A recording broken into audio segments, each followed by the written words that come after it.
نحمده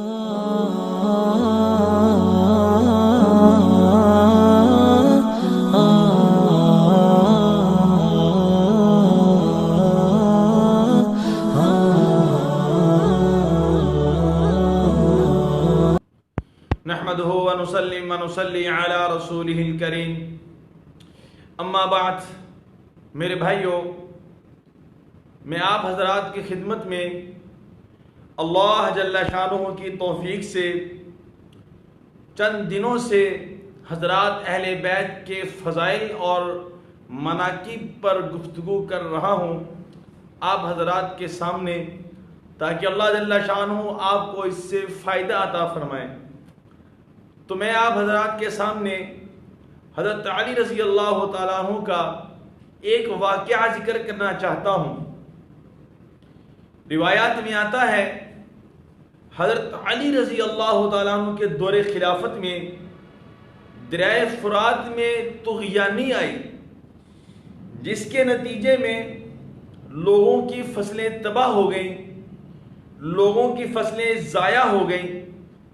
لوگ اکٹھے ہو کر حضرت علی رضی اللہ تعالیٰ عنہ کی خدمت میں حاضر ہوئے اور عرض کیا، کیا ہی اچھا ہوتا اگر آپ اللہ سے دعا کر دیں تاکہ دریائے فرات کی طغیانی کم ہو جائے، دریائے فرات کی طغیانی ختم ہو جائے۔ حضرت علی رضی اللہ تعالیٰ عنہ کھڑے ہوئے اور اپنے گھر تشریف لے گئے۔ لوگ سارے کے سارے حضرت علی رضی اللہ تعالیٰ عنہ کے انتظار میں باہر کھڑے ہو گئے۔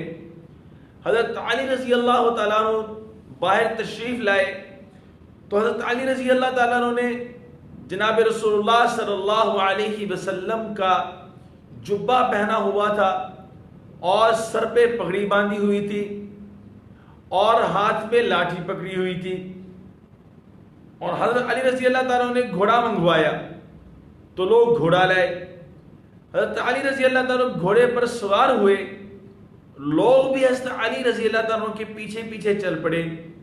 حضرت علی رضی اللہ تعالیٰ عنہ دریائے فرات کے پاس پہنچے اور وہاں جا کے 2 رکعت نفل نماز پڑھی اور پھر اپنے عصا سے اشارہ کیا تو ایک ہاتھ پانی کم ہو گیا۔ حضرت علی نے لوگوں سے پوچھا کہ کافی ہے؟ لوگوں نے کہا نہیں جی، اور کم ہو جائے۔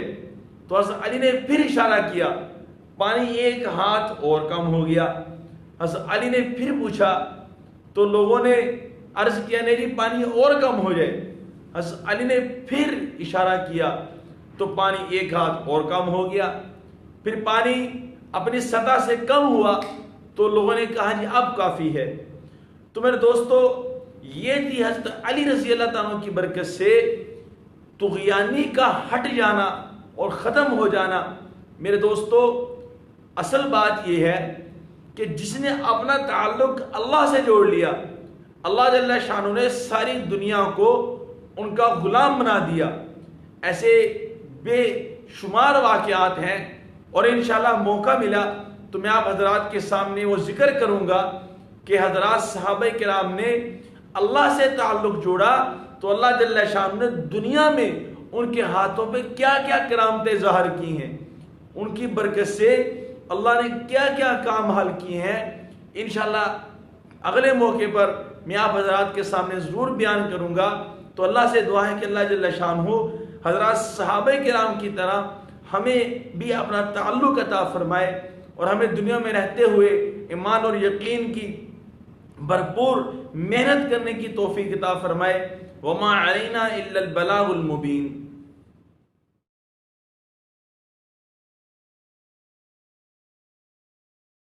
ah